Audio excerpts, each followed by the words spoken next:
2 spoon போதும். Lion date syrup, இதுல iron, fibre, vitamins, நோய் எதிர்ப்பு சக்தி அதிகமா இருக்கு. Lion date syrup. ஒரு மகிழ்ச்சியான செய்தி. இதயம் நல்லெண்ணெயின் விலை லிட்டருக்கு ரூபாய் 105 குறைஞ்சிருக்கு. செப்டம்பர் 2023ல 1 லிட்டர் இதயம் நல்லெண்ணெயின் அதிகபட்ச விலை ரூபாய் 503. ஆனா இப்ப 1 லிட்டர் இதயம் நல்லெண்ணெயின் விலை ரூபாய் 398 மட்டும்தான் தமிழ்நாட்டுல. அப்ப இனிமே எல்லாரும் இதயம் நல்லெண்ணெய் வாங்கலாம் இல்ல? தெலங்கானாவில் முதல்வர் ரேவந்த் ரெட்டி தலைமையில் காங்கிரஸ் ஆட்சி நடக்கிறது. இங்குள்ள ஐதராபாத் பல்கலை அருகே 400 ஏக்கர் பரப்பளவில் அடர்ந்த வனப்பகுதி உள்ளது. கஞ்சா கச்சிபவுலி வனம் என அழைக்கப்படும் இந்த இடத்தில் தகவல் தொழில்நுட்ப பூங்கா அமைக்க தெலங்கானா அரசு முடிவு செய்து அங்கிருந்த மரங்களை வெட்டி வருகிறது. இது தொடர்பான வீடியோக்கள் இணையத்தில் வைரலாகின.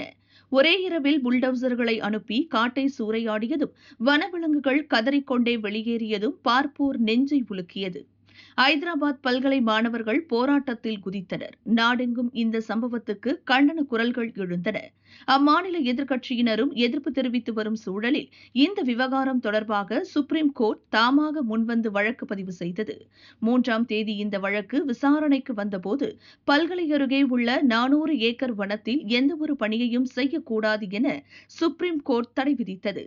வழக்கு நீதிபதிகள் B.R. கவாய், அகஸ்டின் ஜார்ஜ் ஆகியோர் அமர்வு முன் நேற்று மீண்டும் விசாரணைக்கு வந்தது.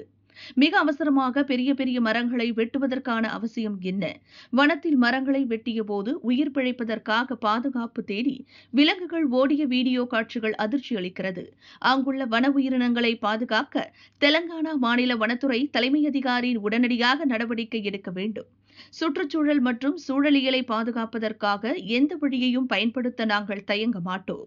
400 ஏக்கர் நிலத்தை மீண்டும் சரி செய்வது குறித்து தெலங்கானா அரசு ஒரு திட்டத்தை வகுத்து சமர்ப்பிக்க வேண்டும். வழக்கின் அடுத்த விசாரணை மே 15க்கு ஒத்திவைக்கப்படுகிறது. அதுவரையிலும் ஒரு மரம் கூட வெட்டக்கூடாது என நீதிபதிகள் கூறினர்.